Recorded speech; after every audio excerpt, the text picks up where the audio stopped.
Hello, welcome to law excellence. ఇవాల్టి వీడియోలో మనం కాంపిటేటివ్ ఎగ్జామ్స్కి ఉపయోగపడేటటువంటి ఈనాడు, సాక్షి మరియు నమస్తే తెలంగాణ పేపర్స్లోని ఇంపార్టెంట్ కరెంట్ అఫైర్స్ గురించి డిస్కస్ చేసుకుందాం. ఇవాల్టి మన ఫస్ట్ ఆర్టికల్ వచ్చేసి టీకాల గురించి. ప్రస్తుతం కరోనా మీద పోరులో టీకాలే కీలకమైనవి. ప్రజలు ఎంత త్వరగా వాటిని వేసుకుంటే వాళ్ళు అంత త్వరగా ఈ మహమ్మారి బారి నుంచి రక్షణ అనేది లభిస్తుంది. అందువల్లనే కోవాక్సిన్, కోవిషీల్డ్ వ్యాక్సిన్ల యొక్క అత్యవసర వినియోగానికి జనవరి 3వ తేదీనే DCGI అన్నటువంటిది అనుమతులు ఇచ్చింది. మన భారతదేశ వ్యాప్తంగా టీకాల యొక్క తయారీకి సంబంధించి పరిశోధనలు, నియంత్రణపరమైనటువంటి ఇతర అంశాల మీద ప్రధానమంత్రి పర్యవేక్షణలో ఒక టాస్క్ ఫోర్స్ కూడా నియమితమైంది. దీన్ని మరింత ముందుకు తీసుకెళ్లటానికి 2020 ఆగస్టులో టీకాల మీద జాతీయ నిపుణుల బృందాన్ని ఏర్పాటు చేశారు. టీకాల్ని అందరికీ అందించే లక్ష్యంలో భాగంగా వ్యాక్సిన్ల యొక్క సేకరణ, లబ్ధిదారుల యొక్క జాబితా నిర్వహణ, టీకా ఎంపిక మరియు రవాణాల్ని ఎప్పటికప్పుడు పర్యవేక్షించే వ్యవస్థ లాంటి అంశాల మీద ఈ బృందం సూచనల్ని అందించింది. సెప్టెంబర్లోకి వచ్చేసరికి సీరం, భారత్ బయోటెక్, అలాగే Zydus Cadila biological, health care సహా 7 వ్యాక్సిన్ తయారీ సంస్థలకి ప్రీ క్లినికల్ పరీక్షలు, మిగిలినటువంటి వాటికి సంబంధించి కేంద్ర ఔషధ ప్రమాణాల నియంత్రణ సంస్థ ఇది వాటికి లైసెన్స్లని జారీ చేసింది. ఆ క్రమంలోనే అందివచ్చినటువంటి టీకాల యొక్క అత్యవసర వినియోగానికి ఈ ఏడాది మొదట్లో అనుమతులు మంజూరయ్యాయి.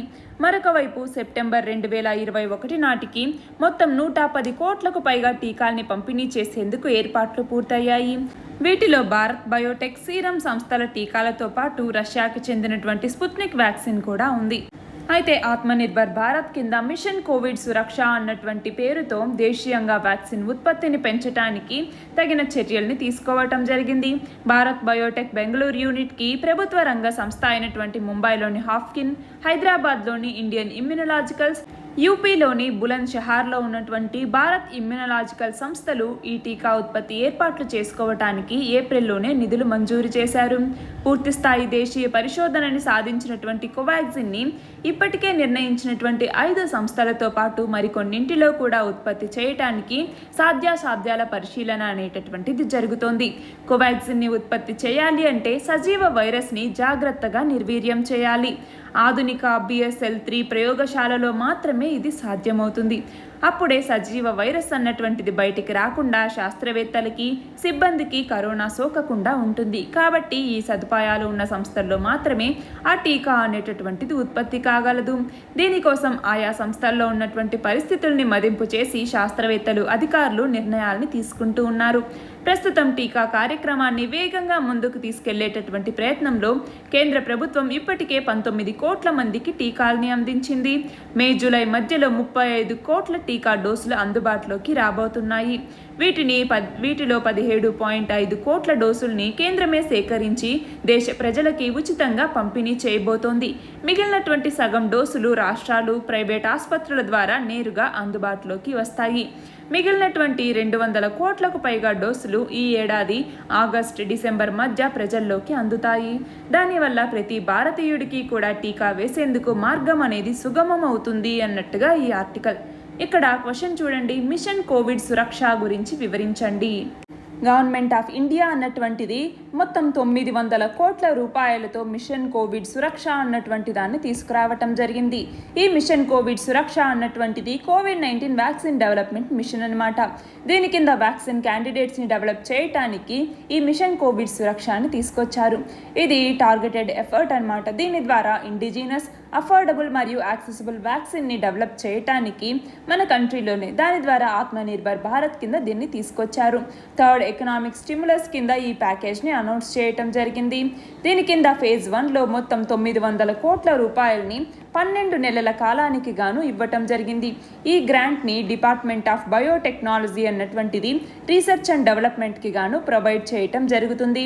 ఇందులో స్టేక్ హోల్డర్స్ వచ్చేసరికి డిపార్ట్మెంట్ ఆఫ్ బయోటెక్నాలజీ అన్నటువంటిది దీన్ని లీడ్ చేస్తుంది. దీనిని బిరాక్ అంటే బయోటెక్నాలజీ రీసెర్చ్ అసిస్టెన్స్ కౌన్సిల్ అంటాము. ఈ బెరాక్కి సంబంధించినటువంటి మిషన్ ఇంప్లిమెంటేషన్ యూనిట్ అనేటటువంటిది ఉంటుంది. దీన్ని ఇంప్లిమెంట్ చేస్తుంది. అంతేకాకుండా ఎగ్జిస్టింగ్ యాక్టివిటీస్ని నేషనల్ బయోఫార్మా మిషన్ కింద తీసుకురావటం జరుగుతుంది. దీనికి డిపార్ట్మెంట్ ఆఫ్ బయోటెక్నాలజీ సపోర్ట్ అన్నటువంటిది ఉంటుంది. దీనిని 2019 మార్చిలో అప్రూవ్ చేయటం జరిగింది. అయితే ఈ మిషన్ కోవిడ్ సురక్ష కింద ఏమేం ఆబ్జెక్టివ్స్ ఉన్నాయి అన్నటువంటిది చూస్తే ప్రీ క్లినికల్ మరియు క్లినికల్ డెవలప్మెంట్ని యాక్సిలరేట్ చేయడానికి, అలాగే కోవిడ్-19 వ్యాక్సిన్ క్యాండిడేట్స్ ఏవైతే ప్రస్తుతం క్లినికల్ స్టేజెస్లో ఉన్నాయో వాటిని నెక్స్ట్ స్టేజెస్కి తీసుకెళ్ళి వాటికి లైసెన్స్ అనేవి ఇప్పించటం, క్లినికల్ ట్రయల్ సైట్స్ని ఎస్టాబ్లిష్ చేయటం, అలాగే ఎగ్జిస్టింగ్ సెంట్రల్ ల్యాబొరేటరీస్ మరియు సూటబుల్ ఫెసిలిటీస్ ఏవైతే ఉన్నాయో వాటిని స్ట్రెంథెన్ చేయటం, అలాగే common harmonised protocols, training, data management systems, అలాగే ఇంటర్నల్ మరియు ఎక్స్టర్నల్ క్వాలిటీ మేనేజ్మెంట్ సిస్టమ్స్, అక్రెడిషన్స్ ఇలాంటి సపోర్ట్ అన్నింటినీ అందించటం, అలాగే ప్రాసెస్ డెవలప్మెంట్కి సంబంధించినటువంటి క్యాపబిలిటీస్ని పెంచడానికి, దాని ద్వారా క్లినికల్ ట్రయల్స్ని, అనిమల్ టాక్సికాలజీ స్టడీస్ని చేపట్టడానికి సపోర్ట్ని ఇవ్వటం, అలాగే టార్గెటెడ్ ప్రొడక్ట్ ప్రొఫైల్ ఏదైతే ఉంటుందో దాన్ని డెవలప్ చేయటానికి, అంటే దాని ద్వారా వ్యాక్సిన్స్ని ప్రిఫర్డ్ క్యారెక్టరిస్టిక్స్తో అప్లికబుల్ చేయటానికి ఇది ఉపయోగపడుతుంది. వీటన్నింటికీ కూడా హెల్ప్ చేయటానికి ఈ మిషన్ కోవిడ్ సురక్ష అన్నటువంటి దాన్ని గవర్నమెంట్ ఆఫ్ ఇండియా తీసుకురావటం జరిగింది. మన నెక్స్ట్ ఆర్టికల్ వచ్చేసి 2020లో కోవిడ్ మహమ్మారి వ్యాప్తి మూలంగా ప్రపంచవ్యాప్తంగా కూడా ఆహార వ్యవస్థల మీద తీవ్రమైనటువంటి ప్రతికూల ప్రభావం అనేది పడింది. ఆహార వ్యవస్థలో పంటను పండించటం, దిగుబడి, కోత, శుద్ధి చేయటం, ఉత్పత్తి, పంపిణీ లాంటి ప్రక్రియలన్నీ కూడా ఉంటాయి. అయితే కరోనా వ్యాప్తి మూలంగా ప్రజల్ని తీవ్రస్థాయి భయాందోళనలు అనేవి చుట్టుముట్టాయి. నిత్యావసర వస్తువుల కోసం కిలోమీటర్ల పొడవునా కూడా బారులు తీరాల్సినటువంటి పరిస్థితులు వచ్చాయి. ఆహార వ్యవస్థ ప్రక్రియ అనేటటువంటిది ఎంత ముఖ్యమైందో అందరికీ అర్థమైంది. కాబట్టి ఎలాంటి విపత్తులనైనా కూడా ఎదుర్కొనేలాగా మన యొక్క ఆహార వ్యవసాయ పరిశ్రమల యొక్క వ్యవస్థల్ని పటిష్టంగా తీర్చిదిద్దుకోవాల్సినటువంటి అవసరం మనకి చాలా ఉంది. 1720లలో ఫ్రాన్స్లో బ్యాక్టీరియా కారణంగా ప్లేగ్ రావటం, 1820లో ఆసియా ఐరోపాల్లో కలరా రావటం, 1920లో స్పానిష్ ఫ్లూ అనేటటువంటిది రావటం, 2020కి వచ్చేసరికి కరోనా అన్నటువంటిది రావటం. దీని ద్వారా వైరస్ మూలంగా ప్రపంచవ్యాప్తంగా పెద్ద సంఖ్యలో మృత్యువాత పడుతూ ఉన్నారు. అందువల్ల ఆహార ఉత్పత్తి వ్యవస్థల్ని పటిష్టం చేసుకోవాల్సినటువంటి అవసరం మనకి ఎంతైనా ఉంది. ఆహార వ్యవస్థలు మనుషుల్లో ఉన్నటువంటి పోషకాహార లోపాలని సరిదిద్దటం, రోగ నిరోధక శక్తిని ఇనుమడింపచేయటం, పర్యావరణ పరిరక్షణలో ప్రముఖ పాత్ర వహించటం లాంటివి చేస్తాయి. కాబట్టి వీటిని గనక విస్మరిస్తే ప్రజల ఆరోగ్యం పైన మాత్రమే కాకుండా ఆర్థిక వ్యవస్థల మీద కూడా తీవ్ర ప్రభావం చూపించేటటువంటి ప్రమాదం ఉంది. కాబట్టి దీనికోసం స్థిరమైనటువంటి ఆహార పంపిణీ వ్యవస్థని, ఆహారకరమైనటువంటి పోషకాహారాన్ని, సేంద్రియ వ్యవసాయం, ప్రకృతి వనరుల్ని పరిమితంగా వినియోగించటం, సుస్థిర పర్యావరణ పరిరక్షణ లాంటి అంశాల్లో ప్రజల్లో అవగాహనని కల్పించాలి. ఇలాంటి అంశాలకి సంబంధించి అధికార యంత్రాంగాలు చిత్తశుద్ధి కనబరిచేలాగా ప్రభుత్వాలు చర్యలు తీసుకోవాలి. ఇక్కడ క్వశ్చన్ చూడండి. ఏ సుస్థిర అభివృద్ధి లక్ష్యం జీరో హంగర్ని తెలుపుతుంది? ఏ ఎస్డిజి 2 అన్నటువంటిది జీరో హంగర్ని తెలుపుతుంది. 2015వ సంవత్సరంలో ఏవైతే 17 SDGs 17 సస్టైనబుల్ డెవలప్మెంట్ గోల్స్ని యునైటెడ్ నేషన్స్ ఎస్టాబ్లిష్ చేసిందో అందులో గోల్ 2 వచ్చేసరికి జీరో హంగర్ అన్నటువంటి దాన్ని తెలియజేస్తుంది. జీరో హంగర్ కింద end hunger, achieve food security and improved nutrition and promote sustainable agriculture అన్నటువంటిది ఈ మిషన్ యొక్క స్టేట్మెంట్ అన్నమాట. మన నెక్స్ట్ ఆర్టికల్ వచ్చేసి ఆంధ్రప్రదేశ్లో 2019-20 ఆర్థిక సంవత్సరానికి సంబంధించి మొత్తం 34,767 కోట్ల రూపాయల ఖనిజ ఉత్పత్తి అనేది జరిగింది అన్నట్టుగా కేంద్ర గనుల శాఖ 2020-21 వార్షిక నివేదికలో వెల్లడించింది. 2019-20లో ఏపీ రాష్ట్రంలో మొత్తం 17,906 కోట్ల రూపాయల విలువైనటువంటి మాంగనీస్, సున్నపు రాయి, ఇనుప ఖనిజం, గ్రానైట్, అలాగే వెర్మిక్యులైట్. ఇవి కాకుండా 16,861 కోట్ల విలువైనటువంటి మైనర్ ఖనిజాలు ఉత్పత్తి అయ్యాయి అన్నట్టుగా వెల్లడించింది. దేశం మొత్తం ఉత్పత్తి అవుతున్నటువంటి వెర్మిక్యులైట్లో 78.95%, సున్నపిరాయిలో 11.84%, మ్యాంగనీస్లో 11.4%, ఇనుప ఖనిజంలో 0.33% ఆంధ్రప్రదేశ్ నుంచే వస్తున్నాయి అన్నట్టుగా చెప్పటం జరిగింది. విలువ పరంగా చూస్తే అత్యధికంగా ఖనిజ ఉత్పత్తి చేస్తున్నటువంటి రాష్ట్రాల జాబితాలో ఒడిశా, రాజస్థాన్ తర్వాతి స్థానంలో ఆంధ్రప్రదేశ్ నిలిచింది. అంటే ఖనిజ ఉత్పత్తిలో 3వ స్థానంలో ఆంధ్రప్రదేశ్ అనేటటువంటిది ఉంది.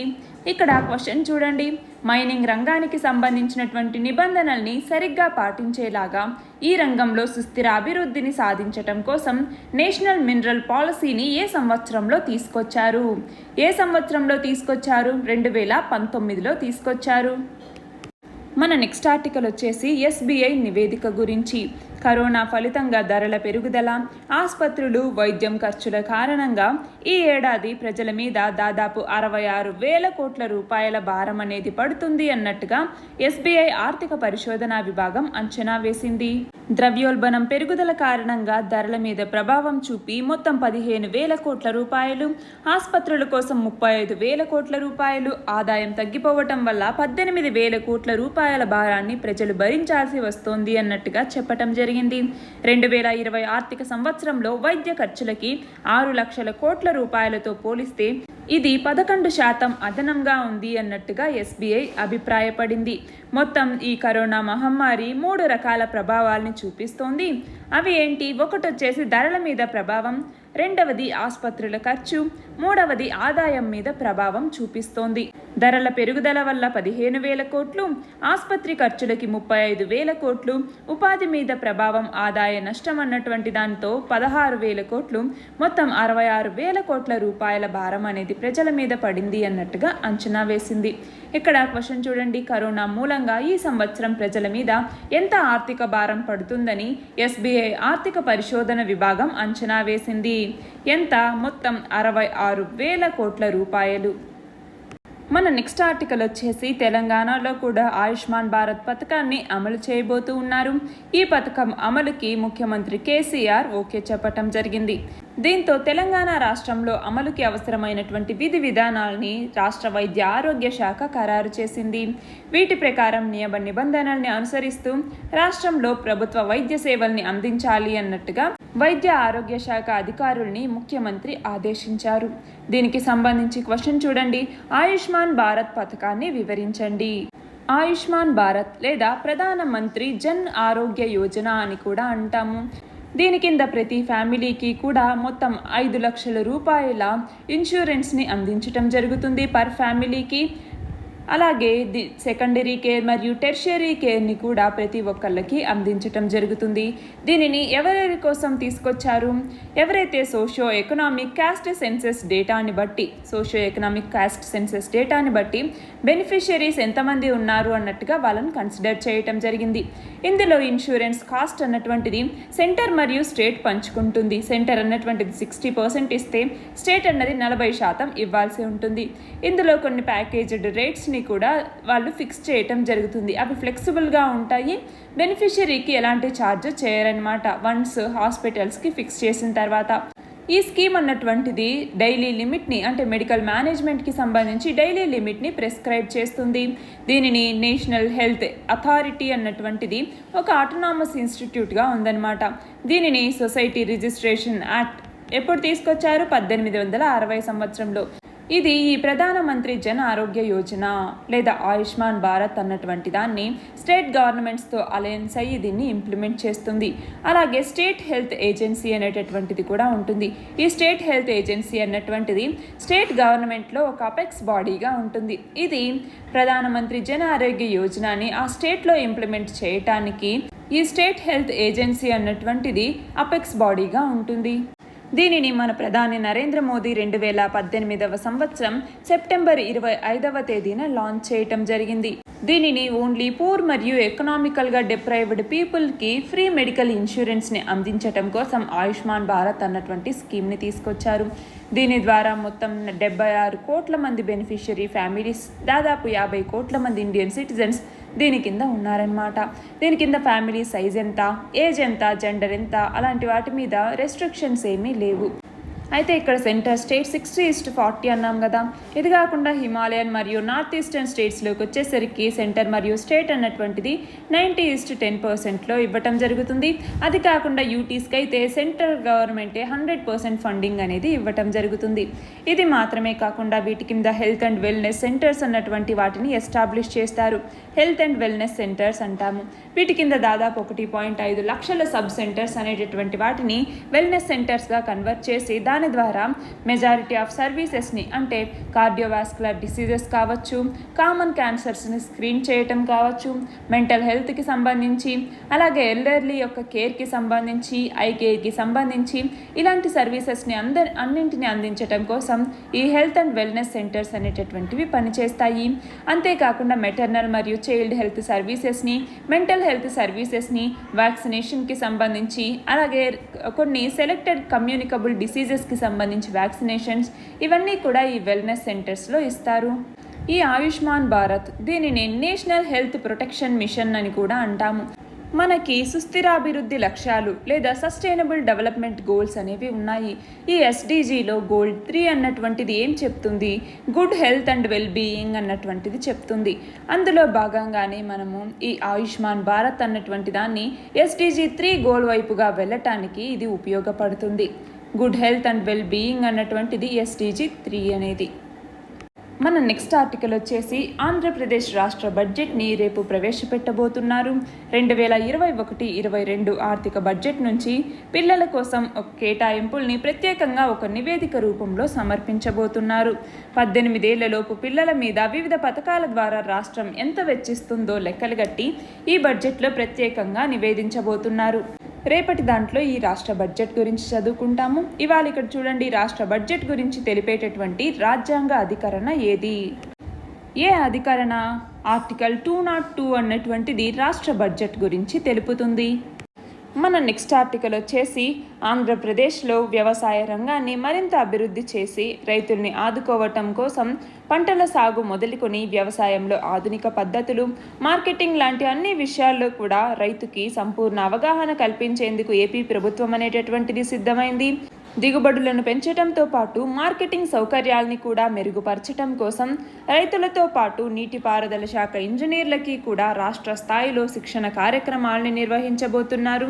ఇందులో భాగంగా కడప కేంద్రంగా నీరు, భూమి నిర్వహణ శిక్షణ పరిశోధన కేంద్రం, water and land management training and research ఇన్స్టిట్యూట్ని ఏర్పాటు చేయబోతోంది.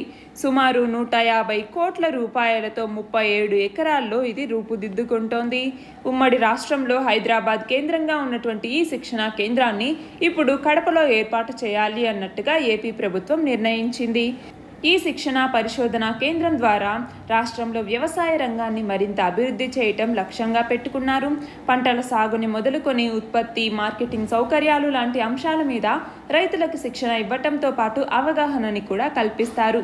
ఆధునిక పంటల సాగుకి ప్రాధాన్యం ఇస్తారు. అధిక దిగుబడులు ఇచ్చేటటువంటి పంటలు సాగవుతున్నటువంటి ప్రాంతాలకి రైతుల్ని ఫీల్డ్ విజిట్కి తీసుకెళ్ళి వాళ్ళకి మరింత అవగాహన కల్పిస్తారు. అంతేకాకుండా ఈ ఫీల్డ్ కేంద్రాల్లో రైతులకి భోజనం వసతిని కూడా సమకూర్చటం జరుగుతుంది. ఇక్కడ క్వశ్చన్ చూడండి, వ్యవసాయ రంగానికి సంబంధించినటువంటి సమస్యలను గురించి తెలపండి. ఏమేం సమస్యలున్నాయి? ఒకటి వచ్చేసరికి ల్యాండ్ సైజ్, అంటే అగ్రికల్చర్ కింద ఏదైతే ఏరియా అనేది సోన్ అవుతూ ఉందో ప్రస్తుతం అది రోజు రోజుకి కూడా తగ్గిపోతూ వస్తోంది. 2010-11లోకి వచ్చేసరికి మొత్తం 159 మిలియన్ హెక్టార్లలో రైతు అగ్రికల్చర్ని చేస్తూ ఉంటే 2015-16కి వచ్చేసరికి 157 మిలియన్ హెక్టార్స్కి అది తగ్గిపోయింది. అలాగే ల్యాండ్ హోల్డింగ్స్ అనేటటువంటివి ఇంక్రీజ్ అవుతూ ఉన్నాయి. ఆపరేషనల్ హోల్డింగ్స్ అన్నటువంటివి ఇంతకు ముందు 138 మిలియన్ ఉంటే ఇప్పుడు 146 మిలియన్గా, అంటే పాపులేషన్ పెరిగిపోతూ ఉండటంతో యావరేజ్ ల్యాండ్ హోల్డింగ్స్ అనేవి కూడా పెరిగిపోతూ ఉన్నాయి. అలాగే ఫోర్స్డ్ సెల్లింగ్ అనేటటువంటిది కూడా ఒక ప్రాబ్లంగా ఉంది. ఏంటి, మన దేశంలో చిన్న చిన్న భూకమతాలు ఉన్నాయి. ఆ రైతుకి ఒక 2 ఎకరాలో 3 ఎకరాలో ఉందనుకోండి, దాంట్లో పండేటటువంటి ధాన్యం ఏదైతే ఉందో దీన్ని తీసుకెళ్ళి అమ్మటానికి ప్రయత్నించినప్పుడు 2-3 ఎకరాల్లో పండింది ఏముంటుందిలే, ఇదిగో ఈ రేటే మేము ఇస్తాము, ఇంతకు మించి అయితే మాకొద్దు తీసుకెళ్ళిపో అన్నప్పుడు ఆయన దాన్ని తీసుకుని అమ్మటానికి ఇంకొక చోటికి వెళ్ళటం, ఇవన్నీ కుదరని పని కాబట్టి సరే ఏదో ఒకటి వచ్చిందిలే అన్నట్టుగా తక్కువ రేటుకి అక్కడ అమ్ముతూ పోతూ ఉంటారు. అలా కాకుండా చాలామంది కలిసి ఫార్మర్ ప్రొడ్యూసర్ ఆర్గనైజేషన్గా ఏర్పడి ఒక 500 ఎకరాలు ఉంది, ఇందులో వచ్చినటువంటి పంట ఇంత ఉంది, ఎంతకిస్తావు అనేసి డిమాండ్ చేయడానికి వాళ్ళకి వీలవుతుంది కదా. సో ఇప్పుడు ప్రస్తుతం ఫోర్స్డ్ సెల్లింగ్ అనేటటువంటిది ఒక ప్రాబ్లంగా ఉంది. అంతేకాకుండా మోడర్న్ టెక్నాలజీకి మన వాళ్ళు ఇంకా పూర్తిగా అలవాటు పడలేదు. అంతేకాకుండా మోడర్న్ టెక్నాలజీ అందరికీ అందుబాటులోకి ఇంకా రాలేదు అన్నట్టుగా మనం చెప్పచ్చు. కొత్త టెక్నాలజీస్ ప్రాక్టీసెస్ ఏవైతే అంటే స్మాల్ హోల్డర్స్ ఎక్కువగా ఉన్నారు కాబట్టి వాళ్ళు పెద్ద అగ్రికల్చర్ సెక్టార్కి సంబంధించినటువంటి ఇన్ఫ్రాస్ట్రక్చర్ని వాడాలి అన్నా కుదరటం లేదు. చిన్న భూకమతాలకి అంత పెద్ద మొత్తంలో ఖర్చు పెట్టి మేము ఇన్ఫ్రాస్ట్రక్చర్ని కొనాలి అన్నా కూడా మాకు అవసరం లేదులే, మేము చేసుకోగలము అన్నట్టుగా కూడా ఉన్నారనమాట. అంతేకాకుండా ఫార్మర్స్ కన్నా ఎక్కువగా ఫామ్ లేబరర్స్ అనేటటువంటి వాళ్ళు ఉన్నారు. అంటే ఏంటి, ఒక ఫార్మర్ యూజువల్గా ఒక ఫామ్ ఓనర్ అనుకోండి, ఎంప్లాయీస్ అంటే ఏంటి, ఆ ఫామ్లో ఫామ్ లేబరర్స్, ఫామ్ హ్యాండ్స్, వీళ్ళందరూ ఫార్మ్ లేబరర్స్గా ఉంటారు. అలాంటి వాళ్ళు పెరిగిపోతూ ఉన్నారు. అగ్రికల్చర్ సెక్టార్లోకి వచ్చేసరికి ఎంప్లాయ్మెంట్ అనేది తగ్గిపోతూ ఉంది. మనం చూస్తే దాదాపు 45% ఇండియన్ వర్క్ ఫోర్స్ ఇంకా అగ్రికల్చర్లోనే ఉన్నారు. అంటే అగ్రికల్చర్లో మొత్తం సంవత్సరాంతం పని ఉండదు కదా అండి, సీజన్స్లో మాత్రమే ఉంటుంది. అది కాకుండా వాళ్ళు ఎక్స్ట్రాగా ఏవైనా పనులు పెట్టుకుంటూ ఆ పనులు చేసుకుంటూ ఇలా ఉంటున్నారా అంటే చాలామంది అలా కూడా కాదు, ఓన్లీ పంట మీద మాత్రమే ఆధారపడి జీవనం సాగిస్తూ ఉన్నారు. అలాంటప్పుడు వాళ్ళకి ఇన్కమ్ అనేది సరిగ్గా ఉండదు, ప్రాబ్లమ్స్ని ఎదుర్కొంటారు. ఇది మాత్రమే కాకుండా అగ్రికల్చర్ సెక్టార్లో దాదాపు 55% మంది అగ్రి వర్క్ ఫోర్స్ అగ్రి లేబరర్స్గా పనిచేస్తూ ఉన్నారు సెన్సస్ 2011ని బట్టి. అంతేకాకుండా ఇలాంటి లేబర్స్కి ఎలాంటి సపోర్టు కూడా లేదు. దానివల్ల వాళ్ళకి ఇన్సెంటివ్స్ అనేవి సరిగ్గా లేవు. ఫార్మింగ్లో ఇన్వెస్ట్మెంట్ అనేటటువంటి దానికి ఒక సపోర్ట్ని కలిగించే పాలసీస్ కూడా ఏమీ లేవు. దానివల్ల ఏమవుతుంది, ఓనర్స్ ఎవరైతే ఉన్నారో ఆ ఓనర్స్ బెనిఫిట్ పొందుతూ ఉన్నారు, వీళ్ళకి మాత్రం నష్టాలే వస్తూ ఉన్నాయి. అంటే ప్రభుత్వం ఏదైతే పెస్టిసైడ్స్ కావచ్చు, సీడ్ కిట్ కావచ్చు, ఫర్టిలైజర్స్ కావచ్చు, ఫార్మ్ మిషనరీ, మైక్రో ఇరిగేషన్, అలాగే ల్యాండ్ డెవలప్మెంట్ అసిస్టెంట్స్ ఇవన్నీ కూడా కేవలం ల్యాండ్ ఓనర్షిప్ ఎవరికైతే ఉంటుందో వాళ్ళకి అందిస్తూ ఉన్నారు. అలాంటప్పుడు కౌలుకి తీసుకున్నటువంటి వాళ్ళు ఫార్మ్ లేబరర్స్ ఎవరైతే ఉంటారో వాళ్ళకి ఇదంతా నష్టమే కదా. అంతేకాకుండా అగ్రికల్చర్లో ఇన్వెస్ట్మెంట్ అనేది పడిపోతూ ఉంది. ఇన్వెస్ట్మెంట్ అనేటటువంటిది సరిగ్గా చేయట్లేదు. గ్రాస్ క్యాపిటల్ ఫార్మేషన్ అని అంటాము, దీని యొక్క పర్సంటేజ్ అనేటటువంటిది పడిపోతూ ఉంది.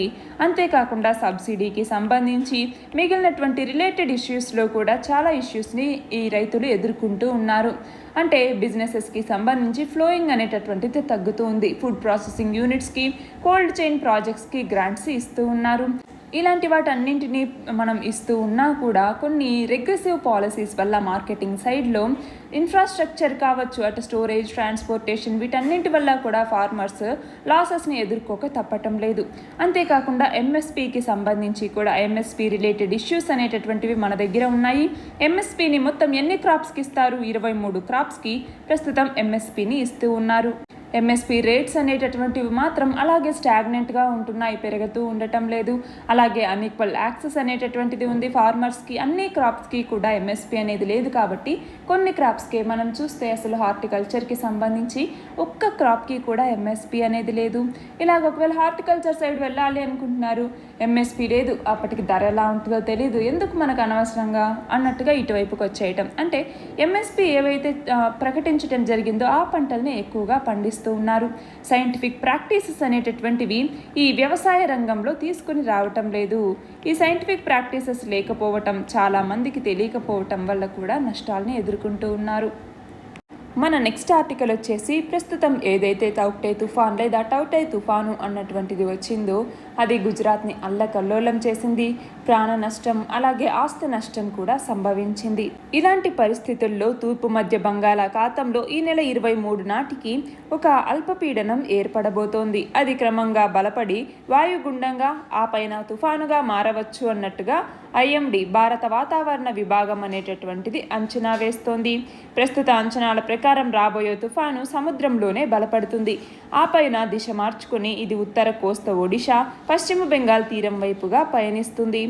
పశ్చిమ బెంగాల్లోనూ లేదంటే మయన్మార్లోనూ ఇది తీరం దాటే అవకాశం అనేది ఉంటుంది అన్నట్టుగా ఇక్కడ చెప్తూ ఉన్నారు. అయితే ఇక్కడ క్వశ్చన్ చూడండి, ఆసియా పసిఫిక్ ప్రాంతంలో వచ్చే తుఫాన్లకి పేర్లను సూచించే ప్యానెల్లో మొత్తం ఎన్ని దేశాలు ఉన్నాయి?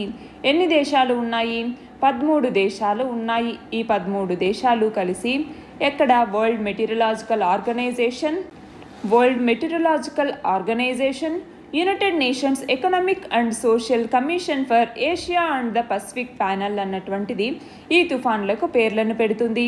ఈ ప్యానెల్లో మొత్తం 13 దేశాలు ఉన్నాయి. అయితే దీంట్లో ఏమేం దేశాలు ఉన్నాయి? Bharat, Bangladesh, Myanmar, Pakistan, Maldives, Oman, Sri Lanka, Thailand, Iran, Qatar, Saudi Arabia, UAE మరియు యెమెన్ దేశాలు ఉన్నాయి. ఈ 13 దేశాలు కూడా 13 చొప్పున పేర్లను ఇవ్వటం జరుగుతుంది. అలా మొత్తం ఎన్ని పేర్లు అవుతాయి? 169 పేర్లని సూచించటం జరుగుతుంది. వాటిని బంగ్లాదేశ్తో మొదలుపెట్టి, అంటే ఫస్ట్ నేమ్ వచ్చేసరికి బంగ్లాదేశ్ నుంచి మొదలవుతుంది. బంగ్లాదేశ్తో మొదలుపెట్టి 13 దేశాలు కూడా 13 పేర్లను ఇస్తాయి. ఆ 13 పూర్తయిన తర్వాత మళ్ళీ బంగ్లాదేశ్ నుంచి ఇంకొక 13 పేర్లు అనమాట. ఇలాగా మొత్తం తుఫాన్లకి రొటేషన్ పద్ధతిలో ఆయా దేశాల వంతు వచ్చినప్పుడు వాళ్ళు సూచించినటువంటి పేర్ల నుంచి వాడుతూ ఉంటారు. మన నెక్స్ట్ ఆర్టికల్ వచ్చేసి కృష్ణా నది పరివాహక ప్రాంతంలో ఏపీతో కలిసి సంయుక్త పెట్రోలింగ్కి తెలంగాణ శ్రీకారం చుట్టింది. ప్రధానంగా 2 రాష్ట్రాల సరిహద్దుల్లో టైగర్ కారిడార్లు ఏవైతే ఉంటాయో ఆ పరిధిలో దాదాపు 30 కిలోమీటర్ల మేర దీన్ని నిర్వహిస్తున్నారు. జాయింట్ రివర్ పెట్రోలింగ్ అన్నటువంటి పేరుతో తెలుగు రాష్ట్రాలని కృష్ణానది కలిపే చోట అభయారణ్యాల పరిధిలోనూ పెద్ద పులులు స్వేచ్ఛగా సంచరించటంతో పాటు పులుల యొక్క రాకపోకలకు అవకాశం కల్పించేందుకు ఈ పెట్రోలింగ్ ఉపయోగపడబోతోంది. దీనికి సంబంధించి శ్రీశైలం డ్యాంకి కింది వైపు ఒకటి, పై వైపు ఒకటి మొత్తం 20 నుంచి 30 కిలోమీటర్ల పరిధిలో పులులు స్వేచ్ఛగా రాకపోకలు సాగించేందుకు వీలుగా 2 టైగర్ కారిడార్లను ఏర్పాటు చేస్తూ నిర్ణయం తీసుకున్నాము అన్నట్టుగా ఆమ్రాబాద్ టైగర్ రిజర్వ్ చెప్పటం జరిగింది. దీని పరిధిలో చేపలు పడుతున్నటువంటి వాళ్ళకి ఆ ప్రాంతాలు ఖాళీ చేయాల్సిందిగా నోటీసులు ఇవ్వటం జరిగింది. ఇక్కడ క్వశ్చన్ చూడండి, పులుల సంరక్షణకై కేంద్ర ప్రభుత్వం చేపట్టినటువంటి వివిధ కార్యక్రమాలని తెలపండి. గ్లోబల్ టైగర్ పాపులేషన్లో మన ఇండియాలోనే 70% ఉన్నాయి. ఇంటర్నేషనల్ టైగర్ డే అన్నటువంటి దాన్ని కూడా మనం ప్రతి సంవత్సరం జూలై 29వ తేదీన జరుపుకుంటాము. దేనికోసం? టైగర్ కన్జర్వేషన్కి సంబంధించి అవేర్నెస్ని పెంచడం కోసం మనం ప్రతి సంవత్సరం ఇంటర్నేషనల్ టైగర్ డే అన్నటువంటి దాన్ని జరుపుకుంటాము. అలాగే ఫస్ట్ ఇంటర్నేషనల్ టైగర్ డే అన్నటువంటి దాన్ని ఎప్పుడు సెలబ్రేట్ చేసుకున్నాము? 2010వ సంవత్సరంలో. దేని సందర్భంగా? సెయింట్ పీటర్స్బర్గ్ టైగర్ సమ్మిట్కి సందర్భంగా ఫస్ట్ ఇంటర్నేషనల్ డేని సెలబ్రేట్ చేయటం జరిగింది. 2010వ సంవత్సరం నవంబర్లోకి వచ్చేసరికి ఈ సెయింట్ పీటర్స్బర్గ్ డిక్లరేషన్ అన్నటువంటి దాన్ని తీసుకోవటం జరిగింది. ఇందులో మొత్తం 13 టైగర్ రేంజ్ కంట్రీస్ అనేవి ఉన్నాయి, TRCs అంటాము. వీటిని ఇంటర్నేషనల్ టైగర్ ఫోరంతో అసెంబ్ల్ చేసి సెయింట్ పీటర్స్బర్గ్స్, ఇది ఎక్కడ ఉంది? రష్యాలో ఉంది. రష్యాలోని సెయింట్ పీటర్స్బర్గ్స్లో ఒక సమ్మిట్ అనేటటువంటిది జరిగింది. అందులోనే టైగర్ కన్జర్వేషన్కి సంబంధించి ఒక డిక్లరేషన్ కూడా తీసుకోవటం జరిగింది. దీని కింద టైగర్స్ యొక్క న్యాచురల్ హ్యాబిటాట్ని ప్రొటెక్ట్ చేయడానికి, వాటికి ఒక గ్లోబల్ సిస్టమ్ని ప్రమోట్ చేయడానికి, అలాగే వైట్ టైగర్ కన్జర్వేషన్ గురించి వాళ్ళలో అవేర్నెస్ని పెంచడానికి, వీటన్నింటి గురించి కూడా ఈ సెయింట్ పీటర్స్బర్గ్ డిక్లరేషన్ అన్నటువంటిది తీసుకున్నారు. దీని కింద గ్లోబల్ టైగర్ రికవరీ ప్రోగ్రామ్ అన్నటువంటి దాన్ని చేపట్టడం జరుగుతుంది. ఇందులో వైల్డ్ టైగర్స్ దాదాపు 3200 నుంచి 2022 నాటికి దీన్ని 7000కి చేయాలి. అంటే టైగర్ పాపులేషన్ అన్నటువంటిది 2022 నాటికి 7000కి పెంచాలి అన్నటువంటి ఒక మెకానిజంని తీసుకోవటం జరిగింది. అయితే ఈ 13 టైగర్ రేంజ్ కంట్రీస్ ఏంటి అన్నటువంటిది మనం చూస్తే, ఒకటి వచ్చేసి Bangladesh, 2 Bhutan, 3 Cambodia, 4 China, 5 India, 6 Indonesia, 7 Laos, 8వది మలేషియా, 9వది మయన్మార్, 10వది నేపాల్, 11 రష్యా, 12 థాయిలాండ్, 13వది వియత్నాం. ఈ 13ంటిని కూడా టైగర్ రేంజ్ కంట్రీస్ అనేసి మనం పిలుస్తూ ఉంటాము. అయితే టైగర్ కన్జర్వేషన్ కోసం ఏమేమి తీసుకున్నారు? 2019వ సంవత్సరంలో టైగర్ సెన్సెస్ రిపోర్ట్ అన్నటువంటి దాన్ని చేపట్టడం జరిగింది. దీని కింద మన దేశంలో 2014వ సంవత్సరంలో 2226 టైగర్స్ ఉంటే 2019కి వచ్చేసరికి అవి 2967కి పెరిగాయి అన్నట్టుగా చెప్తూ ఉన్నారు. ఇందులో మధ్యప్రదేశ్ అన్నటువంటిది టాప్ పర్ఫార్మెన్స్ ఉంది. తర్వాత మహారాష్ట్ర, 3వ ప్లేస్లోకి వచ్చేసరికి కర్ణాటక అనేటటువంటివి ఉన్నాయి. వర్స్ట్గా ఛత్తీస్గఢ్ మరియు మిజోరాం అన్నటువంటిది తన యొక్క టైగర్ పాపులేషన్ డిక్లైన్ చేసుకుంది.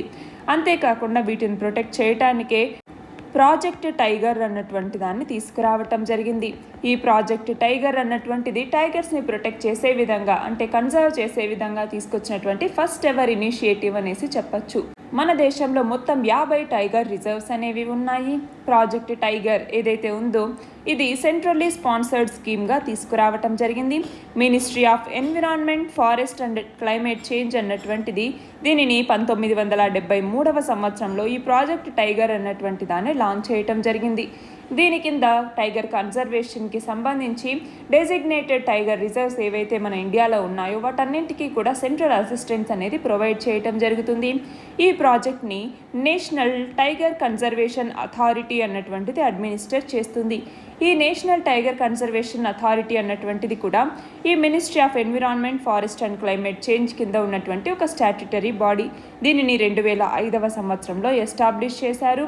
ఇది టైగర్ టాస్క్ ఫోర్స్కి సంబంధించినటువంటి రికమెండేషన్స్ అన్నీ ఇస్తారు.